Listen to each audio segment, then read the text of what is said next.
Unknown entities watch us from the void. Are they friends or foes? Stay tuned to hear what happens so that you can decide. Emergency call. Darren was a young man working at a bar as a security guard. He had been in this job for several years now, working at various venues all over the city, and today he was working at this particular venue on his own. It was a Sunday, and it was generally quiet on Sundays at this particular bar. Darren estimated that there were probably only 15 or so people at the bar that day, and all of them were in the one downstairs bar area where he could easily see them. The day was going without incident, but after some time he noticed there was a strange and eerie looking man at the bar. To describe him would unfortunately identify him, as he is well known in the area, so I won't go that far.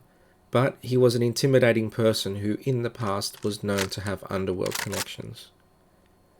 The strange man was quite erratic, and soon enough he began to get angry towards other guests at the bar. He was making strange comments to other men at the bar and was physically being intimidating.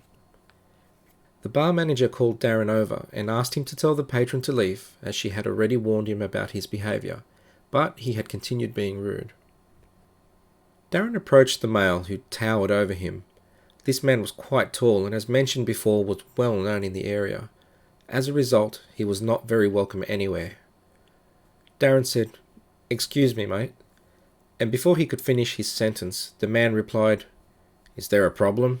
No? Then get lost," as he lifted his schooner glass as if he was going to hit Darren with it. Darren backed away for a while and tried again to speak to the male after a couple of minutes. This time the man stood up from his chair and slowly walked towards Darren for a little bit, trying to physically intimidate him. Darren thought the man was going to hurt him, and then the man said, "I'm not going anywhere." The man followed Darren, and Darren backed up slowly until he reached a wall. Darren was not planning on running from this man, but as he had that glass raised, ready to hit him, he thought he may have no choice. Not knowing what to do, and knowing that trying to remove the man on his own would be pointless, and even dangerous, he used his two-way radio to contact his boss, who was upstairs in the building in an isolated section. He needed some advice and some help. His boss was physically quite capable of handling this situation on his own, however, he was unavailable at the time.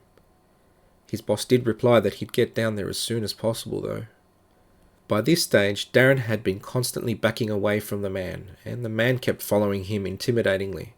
His boss then came down the stairs, but just as he did, a group of 8 or 10 police officers came running through the front door. This broke the tension but confused everyone, as the police officers were definitely on a mission. Darren and his boss asked what was wrong, and the police replied that they had received a telephone call from an unknown lady that was frantic. She was crying and screaming over the phone to the police. The female caller apparently told the police that there was a massive fight at that particular bar, so the police rushed over in numbers. Confused, Darren pointed out to the police that there was obviously no fight there, and that they could see the very few people that were sitting there.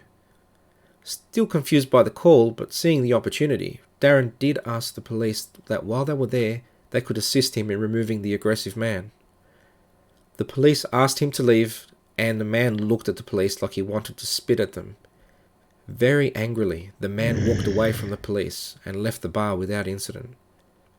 At the end of his shift, Darren checked in with the police to try to find out where the fight had been. The police answered that they found no evidence of a fight at any of the local bars, and that they were unable to identify who the caller had been. Darren thought about it. Realizing that it could not have been one of the patrons of the bar, he started to think that maybe someone, somewhere, was looking out for him.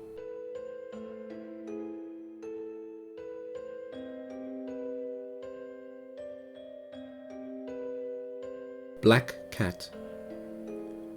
Jerry was a newspaper delivery boy for his local area, and he started his days very early. The paper route was a common job for young men back in the day, as some of you may or may not remember. The printers would deliver the morning's newspapers to the newsagents very early in the morning. Then paper boys like Jerry would attend the newsagent to pick up his papers very early in the morning and do his rounds. Jerry was about 13 at the time, and he woke up early as usual to get ready for work. His black pet cat would also get up with him in the morning, and the cat would follow him around as he got ready for work. This morning was no different, and his cat followed him around as he was getting ready. Jerry was standing at the sink in the kitchen and was washing his hands and preparing a bottle of water for the day. While he did so, he looked out of the kitchen window at the scenery outside. The sun was just barely rising, but it was clear enough for him to be able to see outside, and soon his focus turned to the reflection of the inside of the house. In that window he could see the reflection of everything that was behind him, the rest of the kitchen, the cupboards, pots and pans on the stove, and also a milk bottle on the floor. Next to the reflection of the milk bottle on the floor, he could see the black shape of a cat, which he assumed was his own cat, so didn't pay much attention. After a few seconds of seeing the reflection, he realized that strangely the reflection of the cat appeared to have no distinguishing features, and it wasn't moving at all. It sat there perfectly still. Then he felt a cold shiver run through him as he realized that he could see details of other items in the reflection, down to the branding on the milk and the stove. The black shape of the cat was still in the reflection, and he quickly turned around to look at his cat and call it over, but much to his shock, he saw nothing on the floor next to the milk bottle. He turned back to the glass pane in the window where he had seen the reflection a second ago, but there was no longer anything there.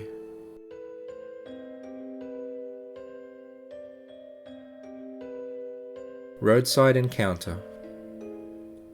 Prakash was driving down the road on the way home in the afternoon.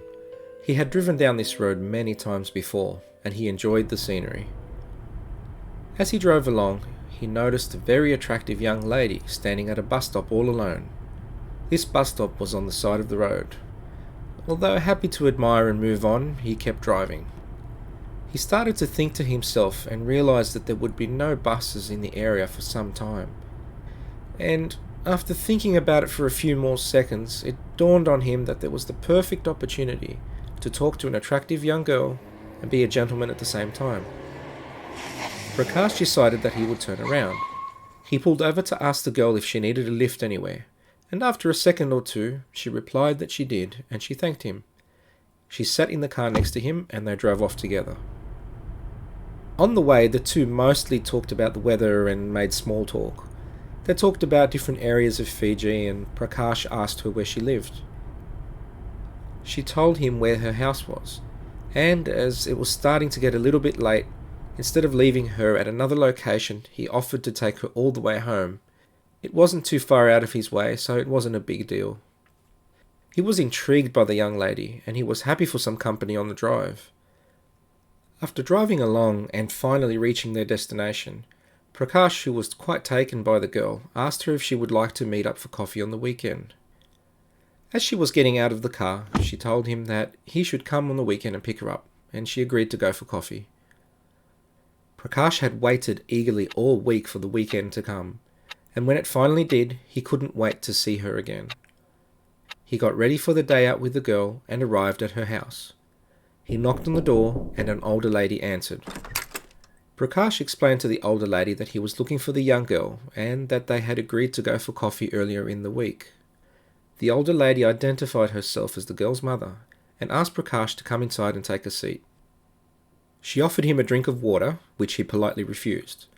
And then as Prakash waited, the girl's mother brought over a photograph of the young girl. She asked Prakash if the girl he was asking for was the girl in the photo. Prakash was a bit confused by this. After all, she had already identified herself as the mother. Confused, but not wanting to seem rude or impatient, Prakash confirmed that the girl in the photo was the girl he was asking about. He explained how he had given her a lift home earlier in the week and how they had agreed to go for coffee. The mother apologized to Prakash and explained that her daughter, the same girl that was in the photo, had passed away 2 years earlier, and that the family were aware that she was getting lifts home from strangers. Confused and afraid, shaking his head in disbelief, he left the house, and he couldn't even bring himself to drive his car again. He actually left the car there outside the lady's house. Then, a few days later, he had the car towed and sold it, and never sat in it again. If we knew what watches us, we'd go insane.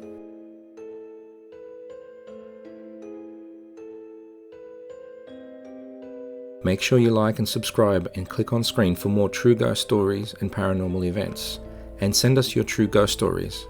Our contact details are below.